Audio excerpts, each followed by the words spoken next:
आवाज से अब अर्नव भी काफी बेचैन होने लगा था। उसके दिमाग में भूत जैसी बातें आ रही थी। सब कुछ देखने और समझने के बाद उसकी परेशानी कम होने के बजाय और बढ़ने लगी। पर एक बात तो साफ थी कि ये कोई जानवर नहीं था। अब अर्नव बेहद थक चुका था और रात भी काफी बीत गई थी, तो अब अर्नव ने आराम करना सही समझा।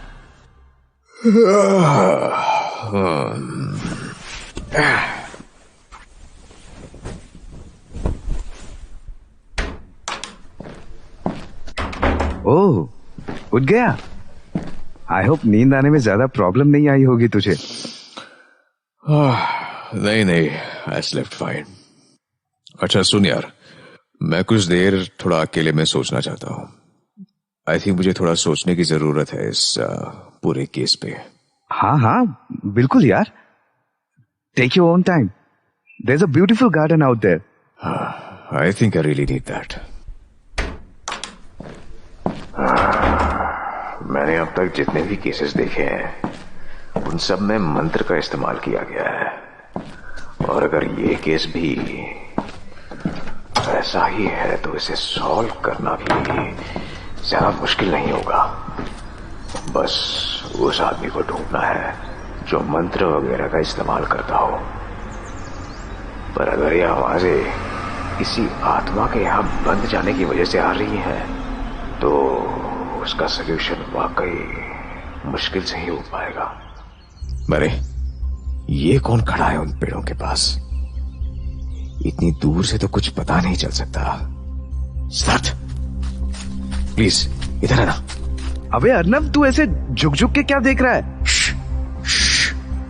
वो देख, वहां रेट में एकदम पेड़ के बगल में। क्या? ये कौन है? और मेरे घर में क्या कर रहा है ये? तू गार्डन की दीवार के बाहर की तरफ पहुंच। मैं यहां से इसके नजदीक जाकर उससे बात करने की कोशिश करता हूं। अगर वो यही है जो इन सब के पीछे है तो हमारा काम बस हो गया समझो। जा भाग कर जा। हाँ, मैं बाहर की तरफ जाता हूं। कौन हो तुम और क्या कर रहे हो यहाँ? मैं सुजीत हूँ भैया। अर्नव, ये तो वही है। ये वही लड़का है जिसके बारे में मैंने तुझे बताया था। मुझे पहले ही समझ जाना चाहिए था कि इन सब के पीछे इसी का हाथ हो सकता है। बस तूने किया ये सब हैं? क्या सब भैया? तू है क्या इन डरावनी आवाजों के पीछे? नहीं भैया, मैं तो पिछले एक हफ्ते से खुद इस चीज को पता करने की कोशिश कर रहा हूँ कि इन आवाजों के पीछे कौन है। मुझे तो बस वर्षा मैम की चिंता है, इसीलिए, और कुछ बात नहीं है। ओह अच्छा, डोंट क्राई, वी अंडरस्टैंड। पर यार ये वक्त बेकार की बातें लेकर बैठने का नहीं है सिद्धार्थ। आओ सुजीत, तुम भी आओ, कॉफी पीते हैं? चलो।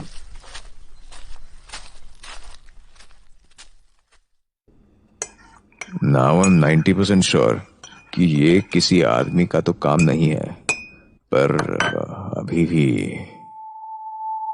फिर से ये आवाज। सिद्धार्थ, ऊपर वाले कमरे की चाबी कहाँ है? अरे तूने कहाँ रखी थी? अरे वो तो याद नहीं। रुक, बाहर से भी एक रास्ता है।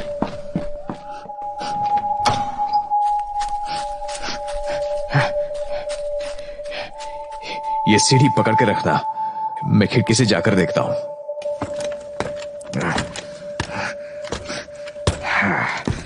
हाँ, ये क्या दिख रहा है उधर? क्या था उस रूम में अर्नव? कमरे का फर्श बीच में से 2 हिस्सों में फूला हुआ था और होठों के जैसा दिख रहा था। उस कमरे का फर्श 2 बड़े बड़े होठों में बदल गया था। उसमें से वो सारी आवाजें आ रही है। अब हमें क्या करना चाहिए? कमरे में आग लगा दो अभी। मेरे पास एक बैरल है तेल का। ओके ग्रेट, चलो फिर जल्दी से काम स्टार्ट करते हैं। Siddharth, Sujit, burn that damn room.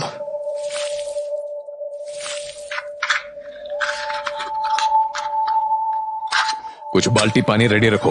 We should have this under control. ये तो बहुत ही ज्यादा आग पकड़ रहा है। नीचे एक एक्सटिंग्विशर भी होगा, मैं वो लाता हूँ। It's working. आवाज तो कम हो रही है। सुना? रेडी रहना। ऑन द काउंट ऑफ 3 दरवाजे के साइड में होकर Siddharth start extinguishing the fire. और सुजीत तुम पानी के साथ तैयार रहना। ओके 1 2 3।